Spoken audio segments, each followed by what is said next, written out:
Assalamualaikum warahmatullahi wabarakatuh. Perkenalkan, nama saya Diah Dwi Anggraini, NPM 194100015 dari kelas 6C.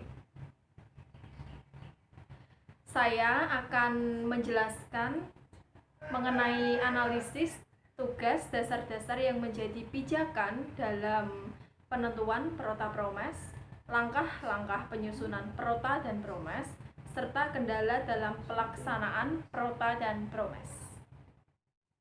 Yang pertama yaitu dasar-dasar apa saja yang dijadikan pijakan dalam penentuan Prota dan Promes.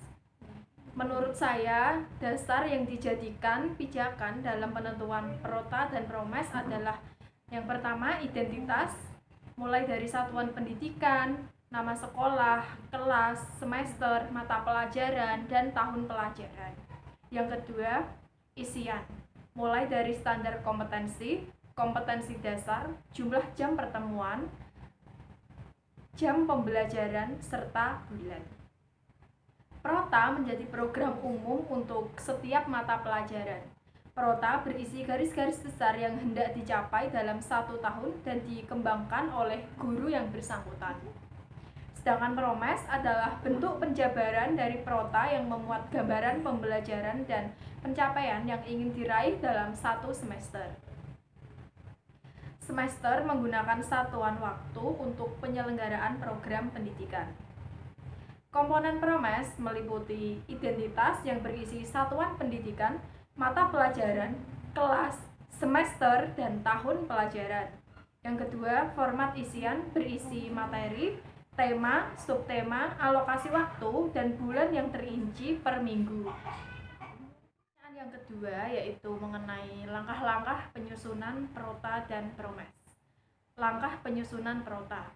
Yang pertama, menganalisis kalender pendidikan dan menyesuaikan kebutuhan berdasarkan ciri atau karakter unit satuan pendidikan Bapak atau Ibu.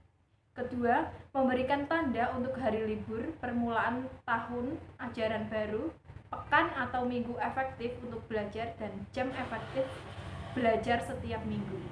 Adapun hari libur yang perlu diberi tanda meliputi libur akhir tahun ajaran, libur keagamaan, libur hari besar nasional, dan libur untuk hari khusus.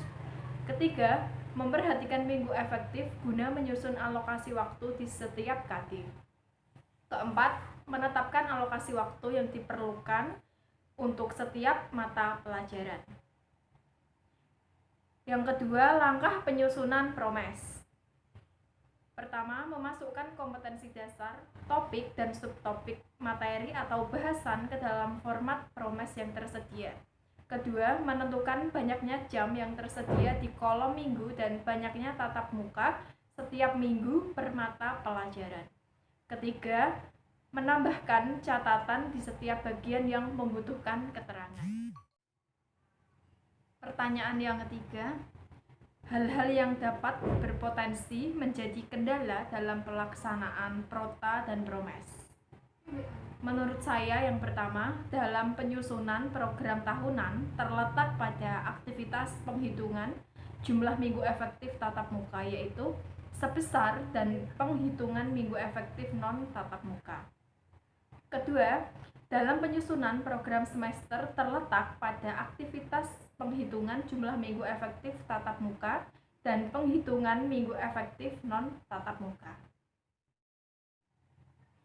Demikian yang dapat saya sampaikan mengenai Prota dan Promes. Mohon maaf apabila terdapat kekurangan dan ketidakjelasan dalam penyampaian. Semoga dapat menjadi ilmu tambahan bagi yang menonton. Wassalamualaikum warahmatullahi wabarakatuh.